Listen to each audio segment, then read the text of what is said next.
देख रहे हैं स्टार भारत न्यूज और मैं हूं आपके साथ स्वप्निल यादव। वक्त हो चला है देश और दुनिया की बड़ी खबरों का, तो रुक करते हैं खबर की ओर। राजधानी लखनऊ के हजरतगंज स्थित पटेल प्रतिमा पर सिख समाज के लोगों ने विरोध प्रदर्शन किया। राहुल गांधी के बयान के बाद विरोध प्रदर्शन किया गया है और हाथ में तख्तियां लेकर सिख समाज ने विरोध प्रदर्शन किया। उन्होंने कहा कि कांग्रेस पार्टी सिख समाज के दुश्मन है। सिख समाज हमेशा से देश के लिए कुर्बानी देता आया है। प्रदर्शनकारियों ने कहा कि हमारे गुरुद्वारा को किसने पाकिस्तान को दे दिया था, ये बात देश के सभी लोग जानते हैं। आज इसीलिए हमने राहुल गांधी का हजरतगंज चौराहे पर पुतला फूका है।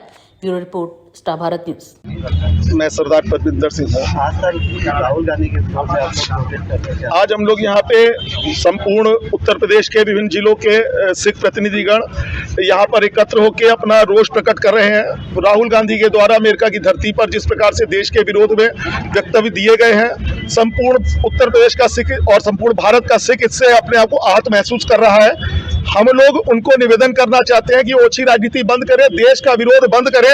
उनको सरकार की नीति की आलोचना करनी है तो देश के भीतर रह के करें, कुछ नया करके दिखाएं। मैं बताना चाहता हूं, इनके पिता ने कहा था जब बड़ा पेड़ गिरता है तो धरती हिलती है, और लाखों लाख सिखों का, निर्दोष सिखों का कत्ल किया गया था, बहन बेटियों के साथ बेअदबी की गई थी।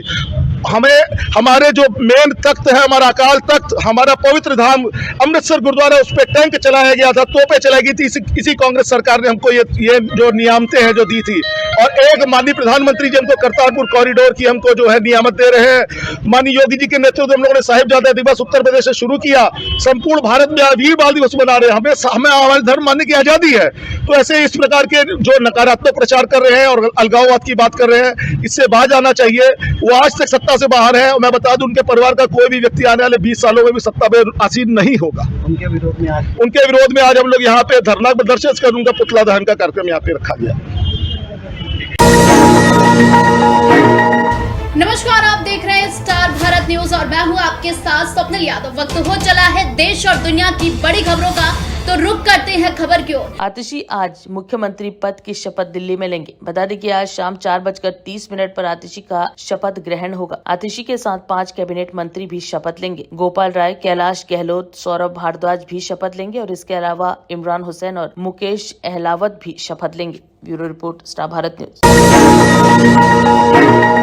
नमस्कार, आप देख रहे हैं स्टार भारत न्यूज और मैं हूं आपके साथ स्वप्निल यादव। वक्त हो चला है देश और दुनिया की बड़ी खबरों का, तो रुक करते हैं खबर की ओर। प्रधानमंत्री नरेंद्र मोदी शनिवार को संयुक्त राज्य अमेरिका के लिए रवाना हो गए हैं। बता दें कि यहाँ पीएम मोदी जो बाइडेन द्वारा उनके गृह नगर विल्मिंगटन में आयोजित क्वाड शिखर सम्मेलन में भाग लेने और न्यूयॉर्क में राष्ट्र महासभा में भविष्य के शिखर सम्मेलन को संबोधित करेंगे। पीएम मोदी अमेरिका के 3 दिवसीय दौरे पर गए हैं। इसे लेकर पीएम नरेंद्र मोदी ने कहा कि आज मैं राष्ट्रपति जो बाइडेन द्वारा उनके गृह नगर विल्मिंगटन में आयोजित क्वाड शिखर सम्मेलन में भाग लेने और न्यूयॉर्क में संयुक्त राष्ट्र महासभा में भविष्य के शिखर सम्मेलन को संबोधित करने के लिए संयुक्त राज्य अमेरिका की 3 दिवसीय यात्रा पर जा रहा हूं। उन्होंने कहा कि मैं क्वाड शिखर सम्मेलन के लिए अपने सहयोगियों राष्ट्रपति जो बाइडेन, प्रधानमंत्री अल्बनीज और प्रधानमंत्री किशिदा के साथ शामिल होने के लिए उत्सुक हूँ। ये मंच हिंद प्रशांत क्षेत्र में शांति, प्रगति और समृद्धि के लिए काम करने वाले समान विचारधारा वाले देशों के एक प्रमुख समूह के रूप में उभरा है। राष्ट्रपति बाइडेन के साथ मेरी बैठक हमें अपने लोगों और वैश्विक भलाई के लाभ के लिए भारत अमेरिका व्यापक वैश्विक रणनीति साझेदारी को और गहरा करने के लिए नए रास्तों की समीक्षा और पहचान करने की अनुमति देगा। प्रधानमंत्री नरेंद्र मोदी ने आगे कहा कि मैं भारतीय प्रवासी और महत्वपूर्ण अमेरिकी व्यापारिक नेताओं के साथ जुड़ने का बेसब्री से इंतजार कर रहा हूं, जो प्रमुख हितधारक हैं और दुनिया के सबसे बड़े और सबसे पुराने लोकतंत्रों के बीच अनूठी साझेदारी को जीवंतता प्रदान करते हैं। भविष्य का शिखर सम्मेलन वैश्विक समुदाय के लिए मानवता की बेहतरीन के लिए आगे की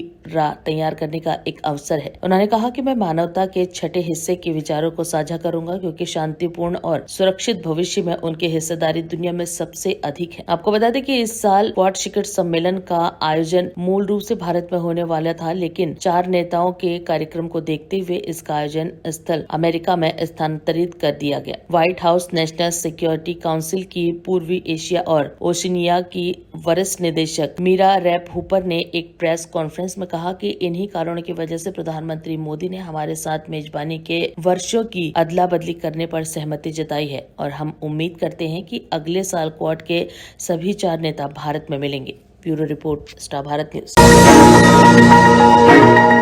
नमस्कार, आप देख रहे हैं स्टार भारत न्यूज और मैं हूं आपके साथ स्वप्निल यादव। वक्त हो चला है देश और दुनिया की बड़ी खबरों का, तो रुक करते हैं खबर की ओर। एम्स के मेडिकल छात्रों ने प्रशासन के खिलाफ विरोध प्रदर्शन किया। बता दें कि छात्र ऑप्टोमेट्री कॉलेज पढ़ाई और सुरक्षा तथा छात्रावास की किल्लत दूर करने जैसी कई मांगे कर रहे हैं। इन छात्रों का कहना है कि वो 20 दिन से धरने पर बैठे हैं मगर उनकी कोई नहीं सुन रहा। एम्स के मेडिकल छात्र इन दिनों प्रशासन के खिलाफ धरना प्रदर्शन कर रहे हैं। छात्र ऑप्टोमेट्री कॉलेज पढ़ाई सुरक्षा तथा छात्रावास की किल्लत दूर करने जैसी कई मांगे कर रहे हैं। इन छात्रों का कहना है कि वो 20 दिन से धरने पर बैठे हैं मगर उनकी कोई नहीं सुन रहा। एम्स के बैचलर ऑफ ऑप्टोमेट्री छात्र नसीर हसन का कहना है कि हमारा विरोध एम्स प्रशासन के खिलाफ है। हमारी प्राथमिक मांग हमारी शिक्षा है। एम्स हमें शिक्षा देने में असमर्थ है। वो ऑप्टोमेट्री कॉलेज नहीं बना रहे हैं। जो पाठ्यक्रम है वो स्वास्थ्य और परिवार कल्याण मंत्रालय द्वारा लागू किया गया है मगर एम्स द्वारा लागू नहीं किया गया है। हमें पढ़ाने के लिए ट्यूटर नियुक्त नहीं किए गए। छात्र विभिन्न राज्यों से यहाँ आते हैं लेकिन उन्हें छात्रावास की सुविधा प्रदान नहीं की जाती और महिला सुरक्षा भी नहीं है। एक मुद्दा प्रथम वर्ष की मेडिकल छात्रा आशा चौधरी ने बताया कि हम पिछले 20 दिनों से कार्यालय के बाहर धरने पर बैठे हैं लेकिन हमारी बात नहीं सुनी जा रही है और हमारी मांग है कि हमें कॉलेज ऑफ ऑप्टोमेट्री चाहिए। हमारी कक्षाएं समय पर नहीं होती, कोई पाठ्यक्रम नहीं है। महिला सुरक्षा एक मुद्दा है। जब हम पहले दिन आए तो हमें हॉस्टल आवंटित नहीं किया गया, हमें बाहर रहना पड़ा है। द्वितीय वर्ष के मेडिकल छात्र अनिल यादव कहते हैं कि कल एक बैठक हुई और इसी तरह पहले भी 2 से 3 बैठकें हो चुकी हैं लेकिन वो है हमें कोई जवाब नहीं दे रहे। हमें प्रताड़ित किया गया है। हमें धमकी दी गई है कि अगर हमने अपना विरोध प्रदर्शन खत्म नहीं किया तो हम पर लाठी चार्ज किया जाएगा।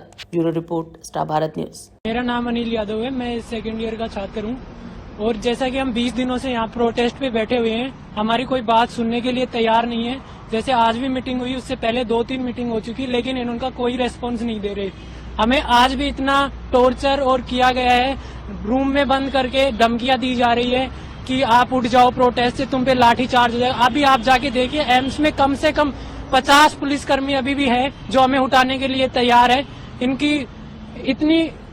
इन्होंने इतना करप्शन कर रखा है कि जो सुधारने के लिए लोगों को बताएं तो इनकी बहुत बड़ी कमेटी बैठाई जाए जिससे इनके सारे भ्रष्टाचार निकले जितना इन्होंने किया है। और ये हमारी बातें क्यों नहीं सुन रहे? इतने दिनों से 20 दिन हो गए हमें यहाँ पे बैठे हुए और हमारे स्टूडेंट्स की मेंटल हेल्थ खराब हो चुकी है कि अभी भी मीटिंग के दौरान भी एक छात्र बेहोश होकर वहीं पे गिर गया, उसको अभी भी इमरजेंसी में एडमिट किया गया है। और अभी भी ऐसे बहुत सारे छात्र हैं, बहुत डरे हुए हैं और इनका सुनने के लिए तैयार नहीं है। बस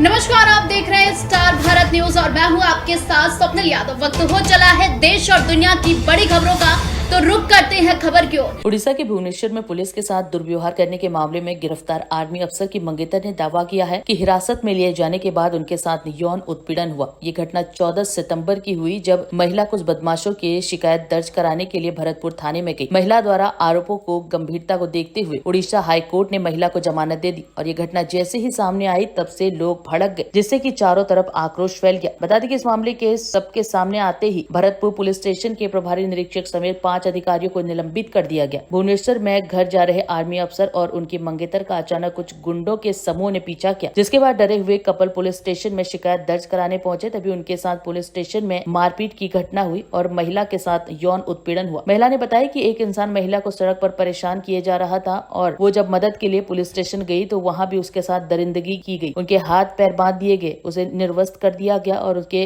अंडरगारमेंट्स उतार दिए गए। उनकी छाती पर लात मारी गई। एक पुरुष पुलिसकर्मी ने उसके साथ निर्वस्त्र होकर अपने प्राइवेट पार्ट दिखाए। ये घटना बेहद शर्मनाक है। उड़ीसा में एक महिला के साथ पुलिस स्टेशन में हुए यौन उत्पीड़न की घटना पर शुक्रवार को कांग्रेस प्रवक्ता सुप्रिया श्रीनेत ने कड़ी प्रतिक्रिया दी। उन्होंने कहा कि घटना बेहद शर्मनाक है। इस तरह की घटना से देश की महिला सशक्तिकरण के दावों की पोल खुलती है। सुप्रिया श्रीनेत ने कहा कि 17 सितंबर को प्रधानमंत्री नरेंद्र मोदी ने उड़ीसा में महिला सशक्तिकरण की बात कही थी, लेकिन उसके बाद भी जघन्य घटना सामने आई। एक महिला को सड़क पर परेशान किया जा रहा था और वो जब मदद के लिए पुलिस स्टेशन गई तो वहाँ भी उसके साथ दरिंदगी की गई। Bureau report, star Bharat news. ये बहुत दुख की बात है। ये इंसिडेंट हुआ है, अगर इस पे तुरंत एक्शन लेना चाहिए। सिर्फ सस्पेंड कर देना काफी नहीं है, सबको अरेस्ट करना है, तुरंत अरेस्ट करना है। दोषी कौन है तुरंत इसका इन्वेस्टिगेशन करो, सामना आना जरूरी है। क्यों ऐसे एक्शन किए हैं एक महिला के विरोध में, और यहाँ पे जब नया सरकार आया है, लोग एक उम्मीद से हैं कि नई सरकार है, कुछ बदलाव आएगी, और नई सरकार आते ही लॉ एंड ऑर्डर सिचुएशन जैसा हो गया है, क्राइम जितना बढ़ते जा रहा है, सबको डर लग रहा है। उड़ीसा में हम बात कर रहे हैं कि आइए आप इन्वेस्ट करिए, उड़ीसा में आईटी कंपनी को हम अट्रैक्ट कर रहे हैं, हम बच्चों को बोल रहे हैं कि आप काम करो। अभी आईटी कंपनीज आ रही हैं तो महिला रात में भी काम करेंगी, स्कूल कॉलेजेस खुल रहा है तो महिला ट्यूशन भी जाएंगी। तो वो महिला सुरक्षा के लिए एक स्क्वाड निकालने के लिए मैं प्रस्ताव भी दे रही हूँ कि एक स्क्वाड निकाला जाए जो सिविल में रहेंगे, हर जगह जाके ये जो घूम रहे हैं रास्ते में, ईव टीजिंग कर रहे हैं, महिला को परेशान कर रहे हैं, इनको पूरा अरेस्ट किया जाए हर जगह और इनको पर नजर रखा जाए। जब तक सरकार स्टेप नहीं लेगा महिला की सुरक्षा के लिए, महिला डरेंगे अभी आने के लिए। क्या काम करेंगे वो लोग रात में जाके, किसके पास जाएंगे? पुलिस में जाएंगे तो पुलिस में आक्रमण हो जाएगा। नमस्कार, आप देख रहे हैं स्टार भारत न्यूज और मैं हूं आपके साथ स्वप्निल यादव। वक्त हो चला है देश और दुनिया की बड़ी खबरों का, तो रुक करते हैं खबर की ओर। जम्मू कश्मीर में एक बार फिर शुक्रवार को दहशतगर्दों ने अपने नापाक मंसूबों को अंजाम देने की हिमाकत की है। शुरुआती जानकारी के मुताबिक रियासी के शिकारी इलाके में सुरक्षा बलों और आतंकवादियों के बीच मुठभेड़ शुरू हो गई। फिलहाल दोनों ओर से फायरिंग जारी है। सुरक्षा बलों ने इलाके की घेराबंदी कर दी और सर्च ऑपरेशन चलाया हुआ है। बताया जा रहा है कि इलाके में कई आतंकी फंस गए हैं। इससे पहले 2 दिन चले मुठभेड़ में 13 सितंबर को राइजिंग स्टार कोर के जवानों ने खंडारा कठुआ में चल रहे ऑपरेशन में 2 आतंकवादियों को मार गिराया था। जवानों ने भारी मात्रा में हथियार बरामद किए थे। वहीं पिछले सप्ताह सुरक्षा बलों ने विधानसभा चुनाव में एक बड़ी आतंकी साजिश को नाकाम करते हुए सुरनकोट तहसील में आतंकी संगठन जम्मू कश्मीर गजनवी फोर्स के एक मददगार को गिरफ्तार किया था। उनके पास से भी भारी मात्रा में विस्फोटक और ग्रेनेड मिले थे। इनमें विस्फोटक पदार्थ से भरी एक क्रिकेट बॉल भी बरामद हुई है, जिसका वजन करीब 100 ग्राम था। और मददगार की पहचान राजौरी जिले के नौशेरा तहसील के गाँव दरियाला निवासी मोहम्मद शब्बीर के रूप में हुई है। सीमा पार बैठे हैंडलर के संपर्क में था। सूत्रों की माने तो शब्बीर नियंत्रण रेखा के उस पार पाकिस्तान के कब्जे वाले क्षेत्र में मौजूद आतंकी हैंडलर अजीम खान उर्फ मुदीर के सीधे संपर्क में था और उसके निर्देश पर सुरनकोट कस्बे से विस्फोटकों की खेप लेने पहुंचा था। Bureau report, star Bharat news. नमस्कार, आप देख रहे हैं स्टार भारत न्यूज और मैं हूं आपके साथ स्वप्निल यादव। वक्त हो चला है देश और दुनिया की बड़ी खबरों का, तो रुक करते हैं खबर की ओर। उत्तर प्रदेश की राजधानी लखनऊ में चलती कार अचानक आग का गोला बन गई। बता दें कि ये घटना कैसरबाग की बताई जा रही है, जहां के BN रोड पर कार में अचानक आग लग गई। और साथ ही बताया जा रहा है कि चलती कार में अचानक आग लग गई, जिसमें 2 लोग सवार थे। दोनों ने किसी तरह अपनी जान बचाई, लेकिन पूरे इलाके में इस घटना से अफरा तफरी मच गई। Bureau report, star Bharat news.